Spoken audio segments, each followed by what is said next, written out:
I would like to see taxes on the hoarding of wealth. If you don't do that, then you have to accept that the ordinary Dutch family, their kids and their grandkids will not have wealth. This is your choice. You have to choose one of two things. Either much higher taxes on the very rich, or my grandkids will be extremely poor. You do not have any other options here. De Britse ex-bankier en wiskunde-genie Gary Stevenson werkte zich vanuit de arbeidersklasse omhoog tot een van de beste valutahandelaren van Londen. Hij zag na de crisis van 2008 wat geen van zijn collega's zag. De kloof tussen arm en rijk groeit als een kwaadaardig gezwel. And whilst ordinary people are not being told about that, whilst the government is not worrying about that, wealth inequality is exploding out of control. Het is dé oorzaak van een economie die al 20 jaar kwakkelt en waarin het gewone levensonderhoud, zoals huisvesting, steeds onbetaalbaarder wordt. We expect an economic crisis to look like 2008, the markets collapse. But I think an economic crisis can look like house prices rising and rising and rising and rising and rising. If you do not deal with this massively growing wealth of the richest, that will inevitably squeeze everybody else out. Stevenson verdiende miljoenen met dit inzicht, voor de bank en voor zichzelf. Maar nu legt hij met een boek en een razend populair YouTube-kanaal economische theorie uit aan een zo breed mogelijk publiek. Zodat ook gewone mensen snappen wat hen boven het hoofd hangt.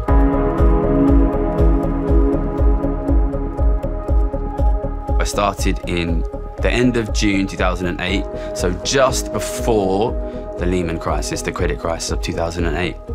My job was interest rates trading, so betting on what's going to happen to the interest rate. Hoe zat het ook alweer met die rente? De centrale bank kan de rente verhogen om de economie af te remmen en verlagen om haar juist aan te jagen. Althans, in theorie. En dat is wat de centrale bank deed tijdens de crisis. In de volle overtuiging dat dat de economie uit het slop zou trekken. So obviously in 2008, interest rates collapsed to zero everywhere here in Europe. And then once rates were zero, our job was basically predicting when will rates renormalize. So obviously we know now that rates pretty much stayed zero until the middle of COVID, or like towards the end of COVID. But at the time, that zero rate was considered to be like it was unprecedented in Europe. We'd only seen it in Japan. The Bank of England announced that interest rates had to remain unchanged at 0.5%. They've been at record lows, lowest indeed, since the Bank of England was founded at the end of the 17th century. But because of these very low rates, everybody thought, similarly to COVID actually, everybody thought we'd have a very rapid recovery. Because rates can only go one way, can't they? Which is up. So can you explain what the low rates mean though? So the idea is it discourages saving and it encourages borrowing and spending and investment for both individuals and families and also businesses. It's going to push prices up, it's going to boost the economy, that's the idea. So that's basically the theory. When the economy is weak, you cut the interest rates. If the economy appears to be like overheating, which you normally expect to see that as like high inflation, then you raise the interest rates. And that's supposed to work. Like that's, I studied economics at the London School of Economics and I thought it would work. I believed it would work, but it didn't work, right? So 2009, we don't see the recovery, rates stay zero. 2010, again, we don't see recovery, rates stay zero. So then by the beginning of 2011, everybody was predicting, again, a massive recovery. So I've been there for 3 years, and really, basically, all I've seen in that time is like everybody be wrong about everything, constantly. I think the first thing is I was kind of willing to accept that maybe just a consensus opinion is wrong. These kids from rich families, like they, I guess you don't come from a millionaire family, right? These guys, like, if they don't piss their dad off, they will inherit 10 million euros. These guys live their whole lives knowing, as long as I don't piss anyone off, as long as I don't piss my dad's friends off, as long as I don't piss off this group of rich people, I will be unbelievably wealthy, I'll have a beautiful house, I'll have a beautiful wife, I'll have everything I want. These guys, they just don't question shit. And why would they? Because it works for them to not question shit, basically. So I think we have these kind of unquestioning people, and I don't come from that background. Like I wanted to be the best trader, but I think it was by 2011, after 3 years at LSE, 3 years in the city, it was kind of obvious that a lot of these guys are just not that smart, basically. And they're wrong all the time. So for me, I've done the study, I've been to universities, I've been in the trading floor. Like, I am as qualified as anybody to work out specifically what is wrong with their understanding. So I jumped into the theory, right? The theory is, like, as you asked, right? Low interest rates are supposed to get people spending, and that wasn't working. So really, you can boil down this misunderstanding and this problem of understanding to one question, which is, why weren't people spending money? That's not a difficult question to answer, right? Like, you can just go and ask people. And I think this is another big advantage I had over these guys, which is these people I'm working with, they come from rich families. They don't really know any ordinary people. Their friends and their families are spending money because they're rich, you know, but ordinary people weren't spending money. But these guys, they don't see that. They don't know ordinary people. They don't have ordinary friends, right? So I just went and started asking, like, my friends and my family, you know, people around me. And obviously, like, you know what they said. They just said, we don't have any money. Like, we don't spend any money because we don't have any money. And then what I saw in 2011, when I looked around me and I started to try to understand the financial situation of the people around me, was an older generation, my parents' generation, of average people, poorer than average people sometimes, who owned property. And I saw my generation, educated people, people with university degrees, who will never own property. And then I got called into a meeting by one of the senior economists at Citibank. And he walked us through the financial situation of a lot of major world governments. So we spoke about Spain, Italy, Portugal, Ireland, Greece. You'll probably remember 2011 was the year of the big crisis for these countries, but also the UK, the US, Japan. So what you had here was most of the biggest governments in the world spending more than their income, accumulating debt, and dissaving their assets. I came out of this meeting and I couldn't help but recognize that this situation of the world's governments was basically exactly the same as the situation of my friends' families.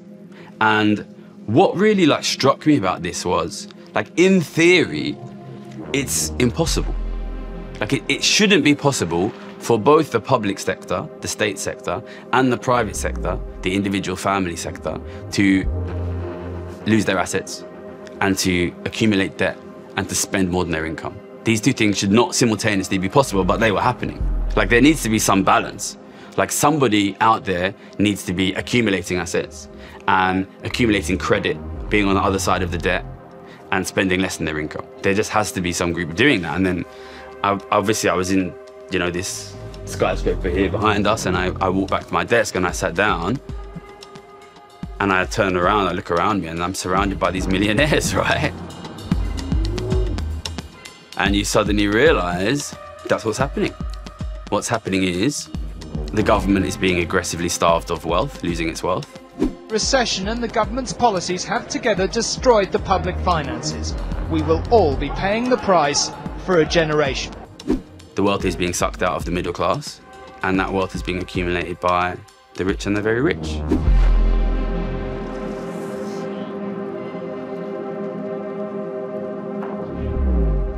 Imagine you're a billionaire, okay? You got 1 billion euros. Do you know what your passive income will be on your 1 billion euros? If you make 5%, it's going to be 50 million euros. This is not for working, this is passive income. Imagine you are getting 1 million euros passive income a week. How much are you going to spend? I would struggle to spend 10,000 euros a week, right? Let's say you spend 10,000 euros a week, okay? So then you have left over 990,000 euros. What do you do with that? You buy assets. That is the reason why housing is expensive all over the world. It's not just housing. Gold is expensive, land is expensive, stocks are expensive. As soon as I realized that, I immediately realized straight away, this will get worse in an accelerating fashion. Because if the middle class and the government were not able to run balanced budgets when they owned wealth, they definitely won't be able to when they don't own wealth. And once the rich, who are already able to increase their wealth without having that wealth, once they have more wealth, their wealth will increase more quickly. It will basically go in an exponential fashion. And I just, really, all you have here is just compound interest, sucking the wealth out of society for the benefit of the very rich. And I realized immediately that that would happen in an accelerating fashion, and it would get worse and worse and worse and worse, and it wouldn't end. And that was different to the mainstream analysis, which was there's a problem of demand, there's an economic problem. I realized there was a structural problem, that wealth was being sucked out of society by this super rich group, and that would get worse. So I started to bet very aggressively that basically the crisis would never end, that interest rates would stay zero for a long time. And by the end of that year, 2011, I was Citibank's most profitable trader in the world.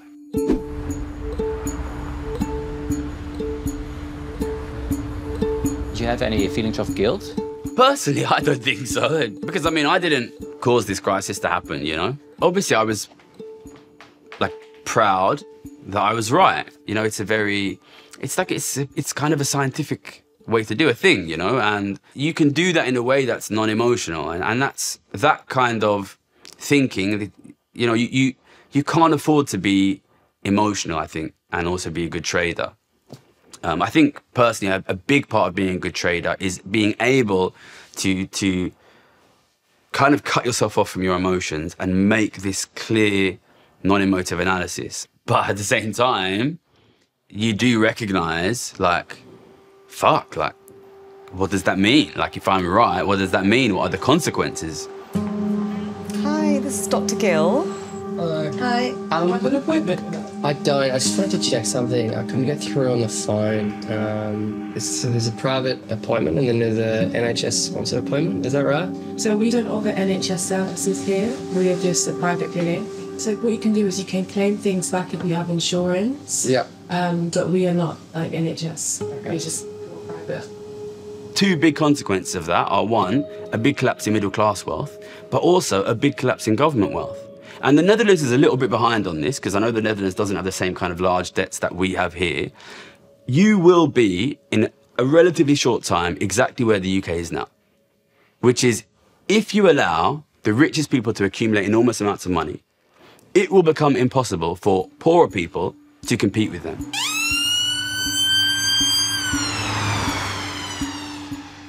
And that is exactly why our government now is unable to keep things like the NHS going, keep paying for things like basically every government service, because they are being squeezed out by the richest. You create this system where the poor are being kept alive by the government borrowing from the rich to give back to the rich. And that it only works for so long. And you will see it everywhere. And, you know, I know countries like Germany and the Netherlands are behind on this.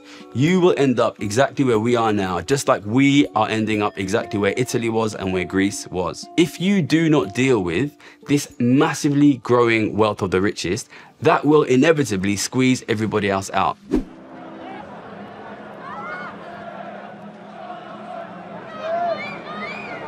There have been protests here recently about refugees being housed in hotels, and just refugees in general. You know, the Reform Party, our far-right party, is leading in the polls now.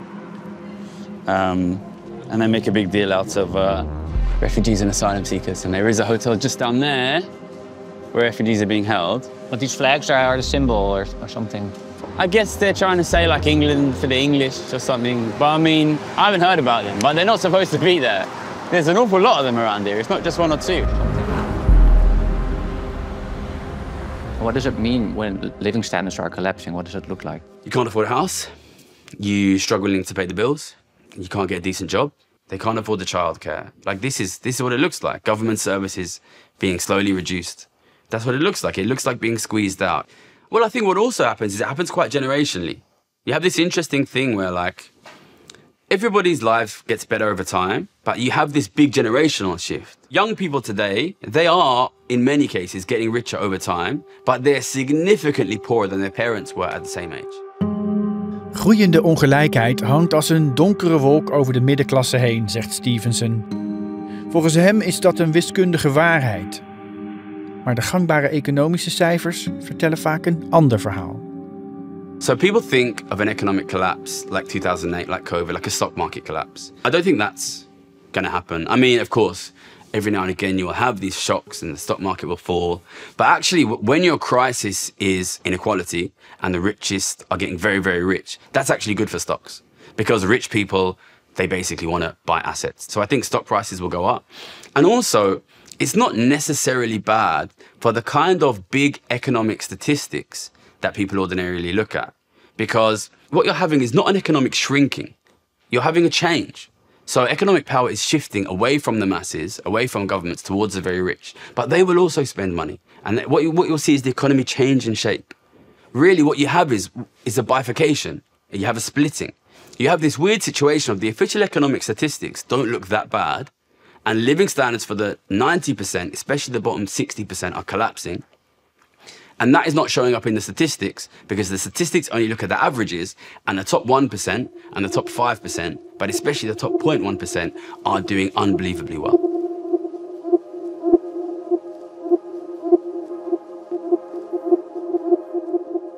A lot of people are saying, well, the whole economy as a whole are growing. It's not a zero-sum game. I think it's pretty obvious that Western European economies are not growing quickly. You know, I'm not anti-growth, I'm positive growth. But how much growth have we had in the last 20, 30 years in a period where living standards have, I think, pretty obviously fallen for ordinary people?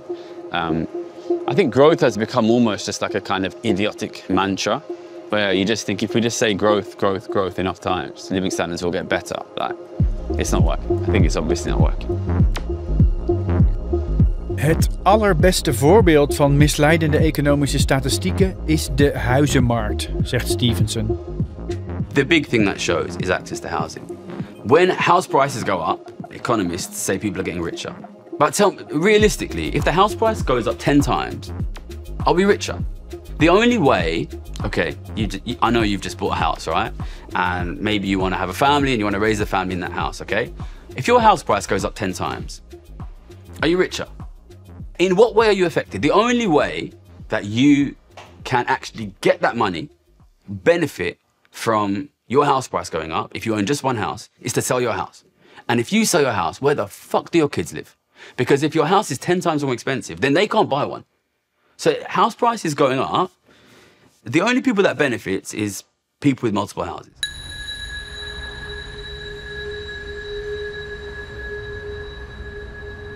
For the Netherlands, 60% of people, they own their own house. They might think, oh, I'm paying. Well, I think the other big thing, the other big way that people see living standards fall is a massive increase in debt.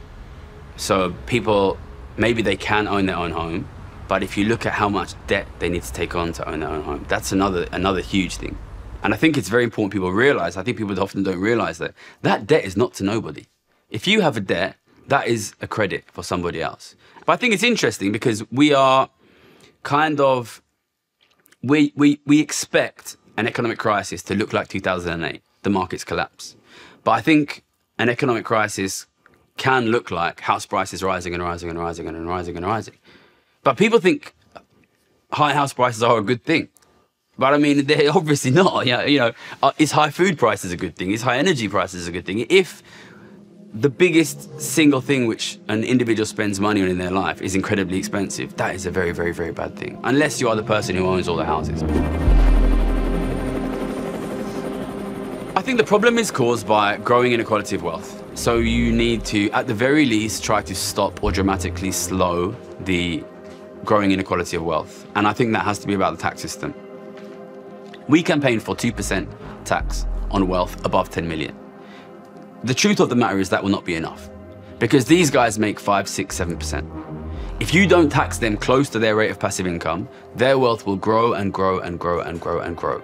If the wealth of the very rich is growing much quicker than the wealth of society, there is only one way that can happen, which is the rest of society is losing its wealth. I would like to see taxes on the hoarding of wealth. If you don't do that, then you have to accept that the ordinary Dutch family, their kids and their grandkids will not have wealth. This is your choice. You have to choose one of two things.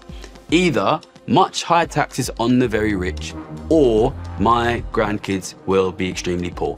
Those are your two. You do not have any other options here. Those are what you must choose one of these things.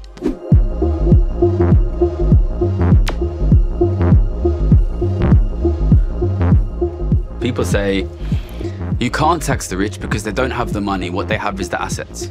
Okay. So I'm a billionaire. Okay. I have my €1 million a week passive income and I'm buying all the assets. Okay. Will I ever sell an asset? If you had a passive income of 1 million euros a week, how often would you sell an asset? Probably never, because you don't ever need to, right? So these guys will buy more and they'll buy more and they'll buy more and they will buy the assets that your kids need and your kids will have no assets. So I'm rich now, I've got all the assets. And then you want to tax me and I say, but I can't because I don't have the cash. All I have is all the assets. All I have is your entire country. I own your entire country. I don't have cash, I just have all the assets. Okay, if you do not force, at some point, the people who own all of the assets to sell an asset, then your kids will never be able to buy an asset. It's not complicated. We do not live in an infinite world. There is a limited amount of stuff. If you give these guys everything and you never make them sell anything, then nobody else will ever get anything. It's as simple as that. No, but somebody might own something in Amsterdam and something in Dubai and something over there. So how do you deal with that? First thing, I don't think this is something that has to be dealt with the Netherlands alone. I think if the Netherlands tries to fight the world on this, they might have a difficult time. And I'm speaking with you because I don't want the UK to have to fight this by itself. Most of this wealth is in the West, either property in the West, businesses that sell to the West, natural resources in the West. So we should be able to tax it in the West as a whole. And you can tax it based on residence or you can tax it based on the location of the asset. And I think we can. I don't think China would allow me to own €1 billion of Chinese assets, live in Dubai, and say, oh, sorry, I'm not paying tax because I live in Dubai. You know, I think if they're here, tax them here. If they leave and they own assets here, tax them on assets that they have here. Listen, they will try to leave and they will try to use their lawyers and they will try to use their tax accountants. And we need to compete with that. If we don't compete with that, then we will lose. But I mean, it's taxable, right? China does it. Why don't we do it? People, at least in the Netherlands, though, when you talk about wealth taxes and especially inheritance tax, like they get so aggravated and like they seem really, really hate wealth taxes, even like middle-class people, you know? But I understand it. Like, it's an emotional response because we've made an economy where if you have no inheritance, you're fucked. So people are like super, super, super protective of their family wealth. But they're so protective of their own family wealth that they start to protect the family wealth of the exact people who are going to dispossess them. The most important thing is you need to deal with this rapidly accelerating wealth of the super rich. That is your fundamental problem. Once you do that, what you will find is that housing becomes much more affordable and ordinary people are able to accumulate wealth and their lives become easier. Once you do that, then you open up a lot of economic space to do a lot of great things. And you can choose which of those great things you want to do. If you don't do it, you end up in the situation which the UK government is in now, and which before too long the Dutch government will be in as well, where you can't afford any of those things that you want.